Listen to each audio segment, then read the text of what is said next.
The Adventure of the Dying Detective by Sir Arthur Conan Doyle. Mrs. Hudson, the landlady of Sherlock Holmes, was a long-suffering woman.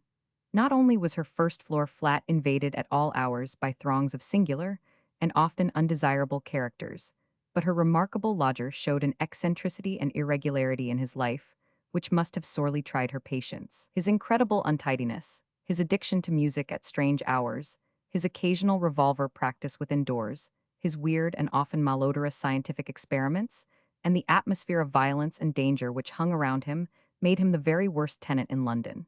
On the other hand, his payments were princely. I have no doubt that the house might have been purchased at the price which Holmes paid for his rooms during the years that I was with him.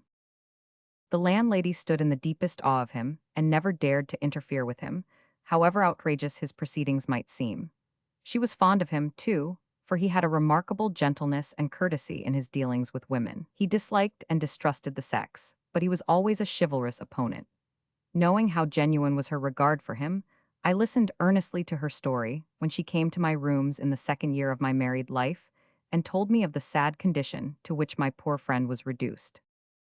"He's dying, Dr. Watson," said she. "For 3 days he has been sinking, and I doubt if he will last the day. He would not let me get a doctor. This morning when I saw his bones sticking out of his face and his great bright eyes looking at me, I could stand no more of it. With your leave or without it, Mr. Holmes, I am going for a doctor this very hour," said I. "Let it be Watson, then," said he. "I wouldn't waste an hour in coming to him, sir, or you may not see him alive." I was horrified, for I had heard nothing of his illness. I need not say that I rushed for my coat and my hat. As we drove back, I asked for the details. "There is little I can tell you, sir. He has been working at a case down at Rotherhithe, in an alley near the river, and he has brought this illness back with him. He took to his bed on Wednesday afternoon and has never moved since. For these 3 days, neither food nor drink has passed his lips." "Good God, why did you not call in a doctor?" "He wouldn't have it, sir. You know how masterful he is. I didn't dare to disobey him. But he's not long for this world, as you'll see for yourself the moment that you set eyes on him." He was indeed a deplorable spectacle. In the dim light of a foggy November day, the sick room was a gloomy spot, but it was that gaunt, wasted face staring at me from the bed which sent a chill to my heart. His eyes had the brightness of fever, there was a hectic flush upon either cheek, and dark crusts clung to his lips. The thin hands upon the coverlet twitched incessantly, his voice was croaking and spasmodic. He lay listlessly as I entered the room, but the sight of me brought a gleam of recognition to his eyes. "Well, Watson, we seem to have fallen upon evil days," said he in a feeble voice, but with something of his old carelessness of manner. "My dear fellow," I cried, approaching him. Stand right back," said he with the sharp imperiousness which I had associated only with moments of crisis. "If you approach me, Watson, I shall order you out of the house." "But why?" "Because it is my desire. Is that not enough?" Yes, Mrs. Hudson was right.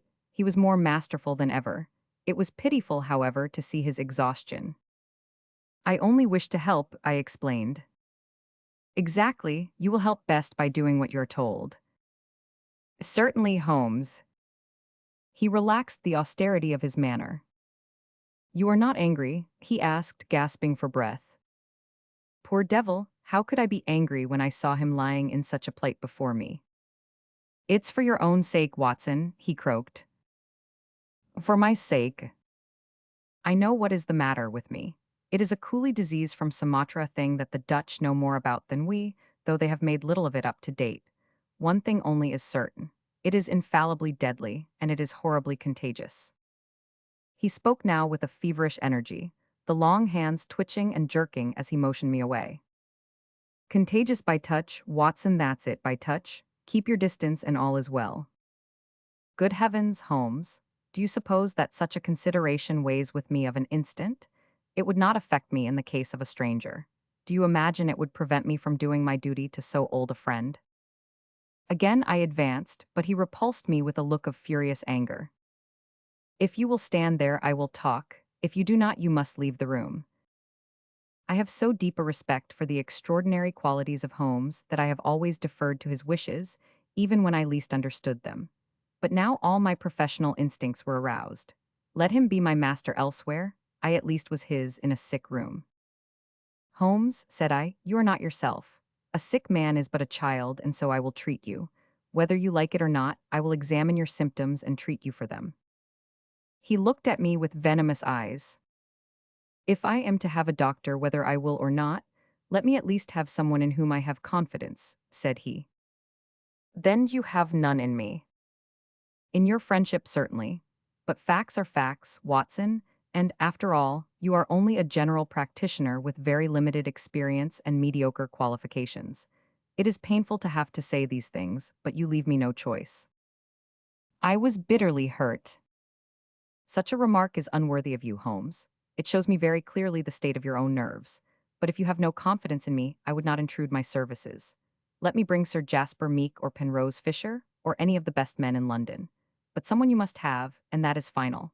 If you think that I am going to stand here and see you die without either helping you myself or bringing anyone else to help you, then you have mistaken your man. You mean well, Watson, said the sick man with something between a sob and a groan. Shall I demonstrate your own ignorance? What do you know, pray, of Tapanuli fever? What do you know of the Black Formosa corruption? I have never heard of either. There are many problems of disease, many strange pathological possibilities, in the East, Watson. He paused after each sentence to collect his failing strength.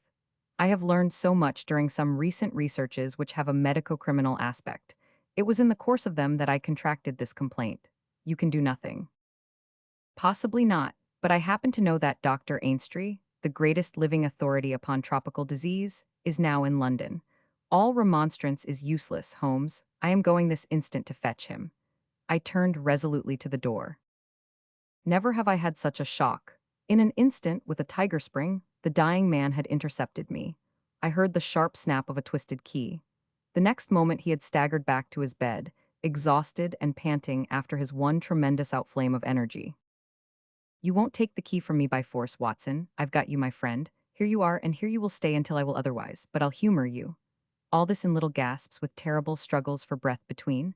You've only my own good at heart. Of course I know that very well. You shall have your way, but give me time to get my strength. Not now, Watson, not now. It's 4 o'clock. At 6 you can go. This is insanity, Holmes. Only 2 hours, Watson. I promise you will go at 6. Are you content to wait? I seem to have no choice. None in the world, Watson. Thank you, I need no help in arranging the clothes. You will please keep your distance. Now, Watson, there is one other condition that I would make.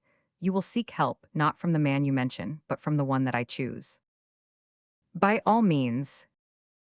The first 3 sensible words that you have uttered since you entered this room, Watson. You will find some books over there. I am somewhat exhausted. I wonder how a battery feels when it pours electricity into a non-conductor?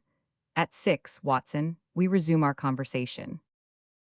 But it was destined to be resumed long before that hour, and in circumstances which gave me a shock hardly second to that caused by his spring to the door. I had stood for some minutes looking at the silent figure in the bed. His face was almost covered by the clothes, and he appeared to be asleep. Then, unable to settle down to reading, I walked slowly round the room, examining the pictures of celebrated criminals with which every wall was adorned. Finally, in my aimless perambulation, I came to the mantelpiece. A litter of pipes, tobacco pouches, syringes, penknives, revolver cartridges, and other debris was scattered over it. In the midst of these was a small black and white ivory box with a sliding lid. It was a neat little thing, and I had stretched out my hand to examine it more closely when it was a dreadful cry that he gave, a yell which might have been heard down the street. My skin went cold, and my hair bristled at that horrible scream. As I turned, I caught a glimpse of a convulsed face and frantic eyes. I stood paralyzed, with the little box in my hand. Put it down this instant, Watson, this instant, I say. His head sank back upon the pillow, and he gave a deep sigh of relief as I replaced the box upon the mantelpiece. I hate to have my things touched, Watson. You know that I hate it. You fidget me beyond endurance. You, a doctor, you are enough to drive a patient into an asylum. Sit down, man, and let me have my rest. The incident left a most unpleasant impression upon my mind. The violent and causeless excitement, followed by this brutality of speech, so far removed from his usual suavity, showed me how deep was the disorganization of his mind. Of all ruins, that of a noble mind is the most deplorable. I sat in silent dejection until the stipulated time had passed. He seemed to have been watching the clock as well as I, for it was hardly 6 before he began to talk with the same feverish animation as before. Now, Watson, said he, have you any change in your pocket? Yes. Any silver? A good deal. How many half-crowns? I have 5. Ah, too few, too few. How very unfortunate, Watson. However, such as they are, you can put them in your watch pocket, and all the rest of your money in your left trouser pocket. Thank you. It will balance you so much better like that. This was raving insanity. He shuddered, and again made a sound between a cough and a sob. You will now light the gas, Watson, but you will be very careful that not for one instant shall it be more than half on. I implore you to be careful, Watson. Thank you, that is excellent. No, you need not draw the blind. Now you will have the kindness to place some letters and papers upon this table within my reach. Thank you. Now some of that litter from the mantelpiece. Excellent, Watson. There is a sugar tongs there. Kindly raise that small ivory box with its assistance. Place it here among the papers. Good. You can now go and fetch Mr. Culverton Smith of 13 Lower Burke Street. To tell the truth, my desire to fetch a doctor had somewhat weakened, for poor Holmes was so obviously delirious that it seemed dangerous to leave him. However, he was as eager now to consult the person named as he had been obstinate in refusing. I never heard the name, said I. Possibly not, my good Watson.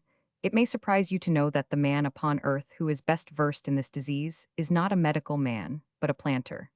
Mr. Culverton Smith is a well-known resident of Sumatra, now visiting London. An outbreak of the disease upon his plantation, which was distant from medical aid, caused him to study it himself, with some rather far-reaching consequences. He is a very methodical person, and I did not desire you to start before 6, because I was well aware that you would not find him in his study.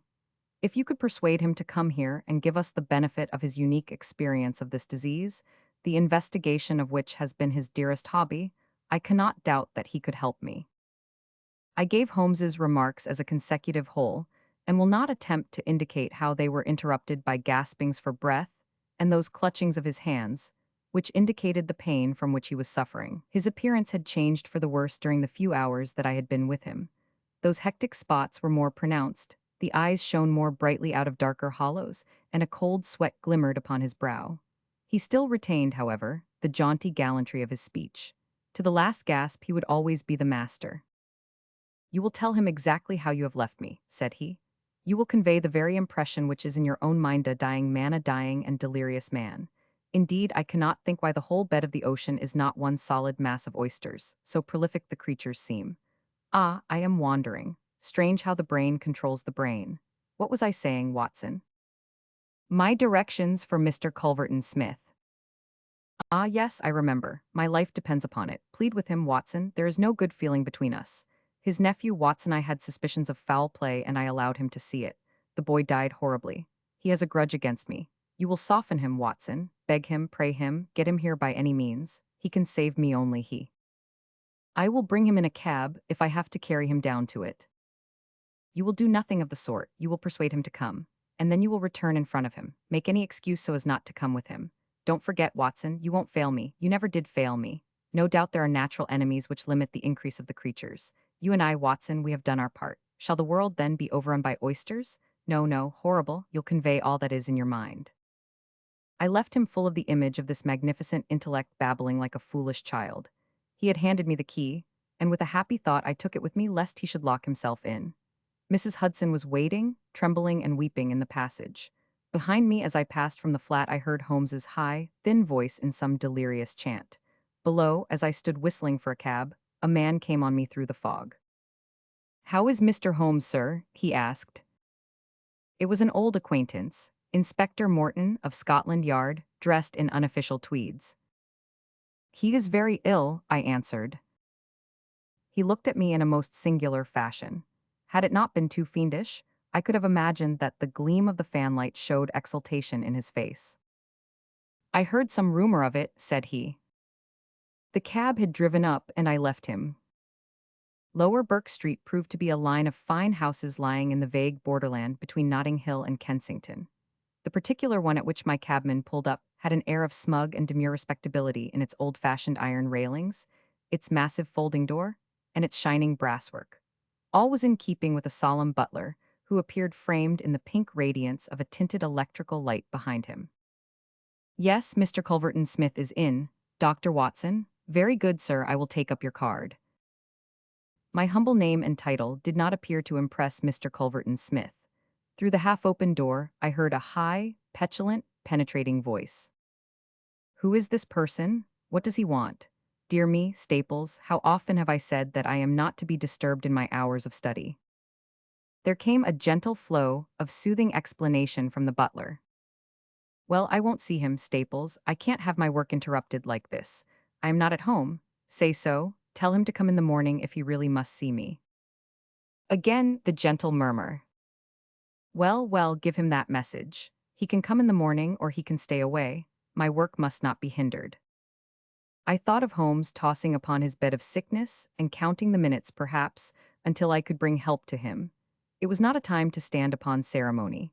His life depended upon my promptness.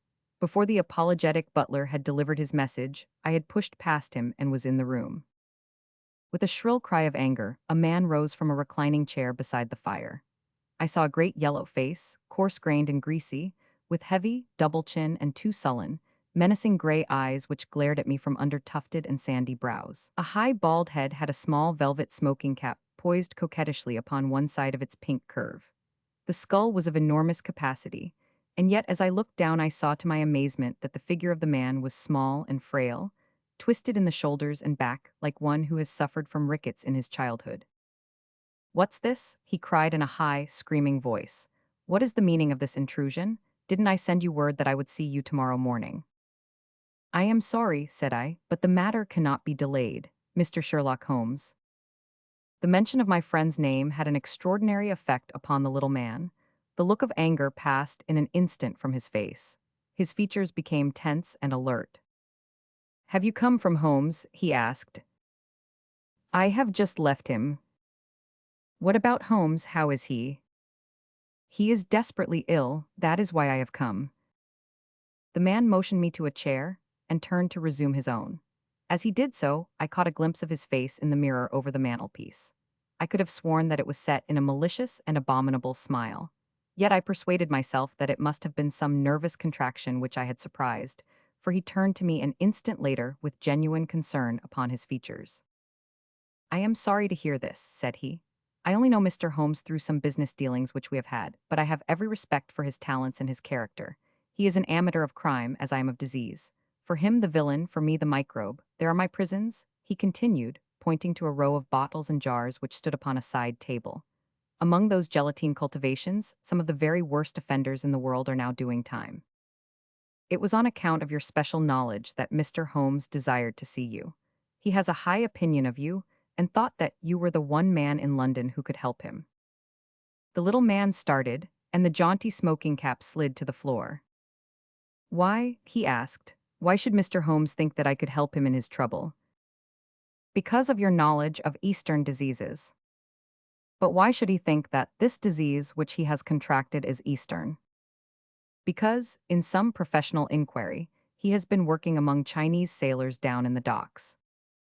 Mr. Culverton Smith smiled pleasantly and picked up his smoking cap. Oh, that's it, is it? Said he. I trust the matter is not so grave as you suppose. How long has he been ill? About 3 days. Is he delirious? Occasionally. Tut, tut, this sounds serious. It would be inhuman not to answer his call. I very much resent any interruption to my work, Dr. Watson, but this case is certainly exceptional.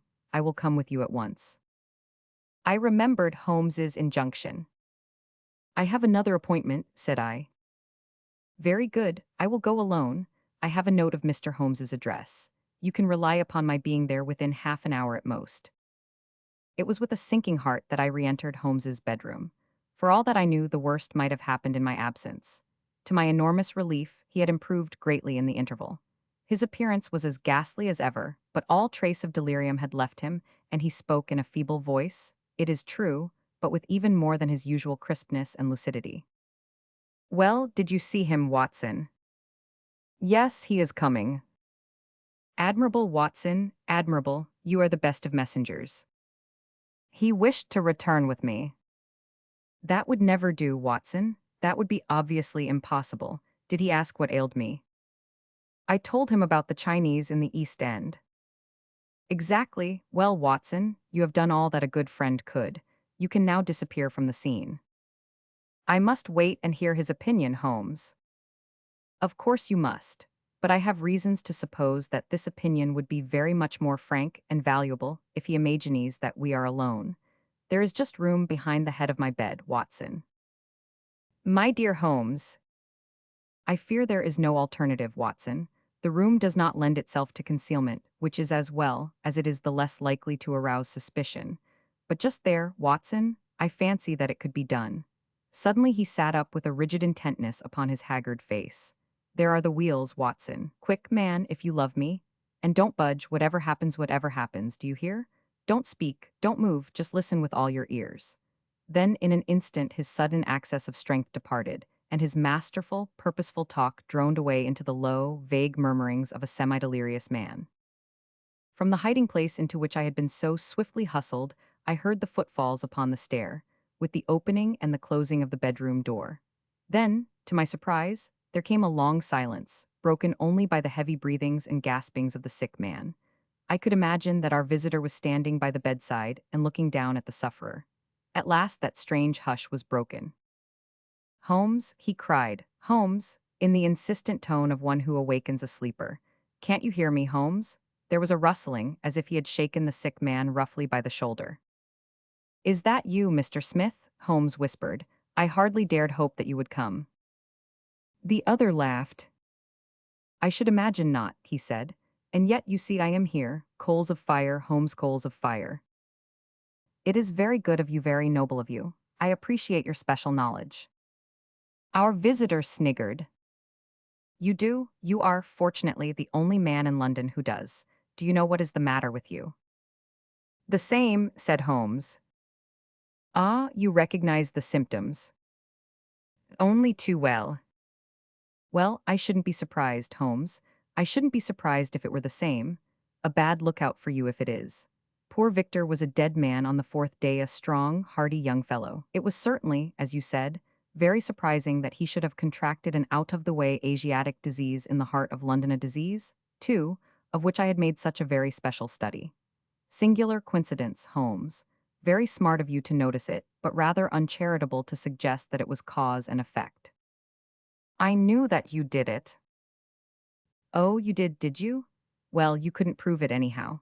But what do you think of yourself spreading reports about me like that, and then crawling to me for help the moment you are in trouble? What sort of a game is that, eh? I heard the rasping, labored breathing of the sick man. Give me the water, he gasped. You're precious near your end, my friend, but I don't want you to go till I have had a word with you. That's why I give you water. There, don't slop it about, that's right. Can you understand what I say? Holmes groaned. Do what you can for me. Let bygones be bygones, he whispered. I'll put the words out of my head, I swear I will. Only cure me and I'll forget it. Forget what? Well, about Victor Savage's death. You as good as admitted just now that you had done it. I'll forget it. You can forget it or remember it just as you like. I don't see you in the witness box. Quite another shaped box, my good Holmes, I assure you. It matters nothing to me that you should know how my nephew died. It's not him we're talking about, it's you. Yes, yes. The fellow who came for me, I've forgotten his name, said that you contracted it down in the East End among the sailors. I could only account for it so. You are proud of your brains, Holmes, are you not? Think yourself smart, don't you? You came across someone who was smarter this time. Now cast your mind back, Holmes. Can you think of no other way you could have got this thing? I can't think, my mind is gone. For heaven's sake, help me. Yes, I will help you.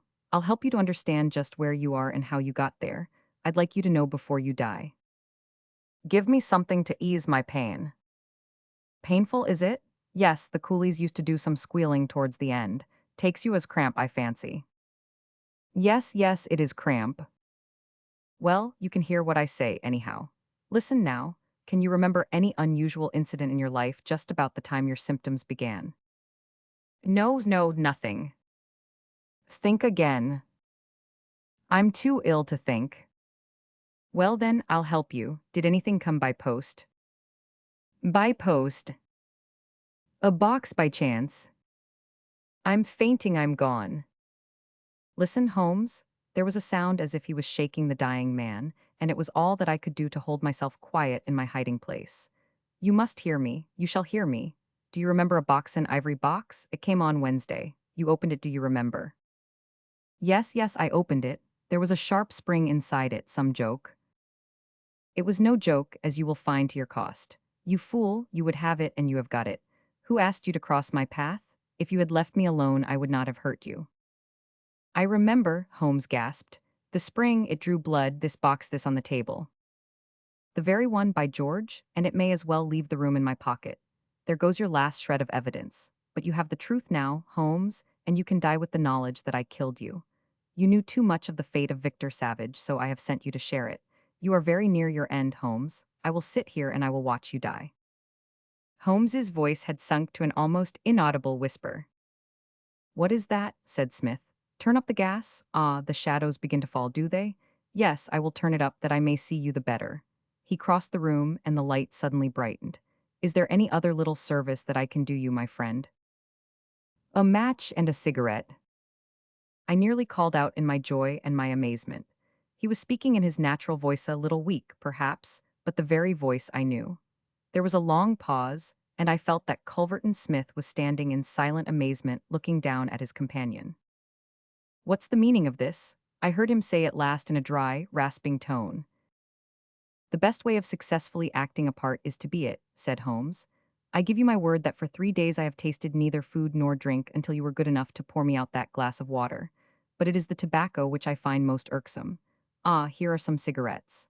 I heard the striking of a match. That is very much better. Halloa, halloa, do I hear the step of a friend? There were footfalls outside, the door opened, and Inspector Morton appeared. All is in order and this is your man, said Holmes. The officer gave the usual cautions. I arrest you on the charge of the murder of one Victor Savage, he concluded. And you might add of the attempted murder of one Sherlock Holmes, remarked my friend with a chuckle. To save an invalid trouble, Inspector, Mr. Culverton Smith was good enough to give our signal by turning up the gas. By the way, the prisoner has a small box in the right-hand pocket of his coat which it would be as well to remove. Thank you. I would handle it gingerly if I were you. Put it down here. It may play its part in the trial. There was a sudden rush and a scuffle, followed by the clash of iron and a cry of pain.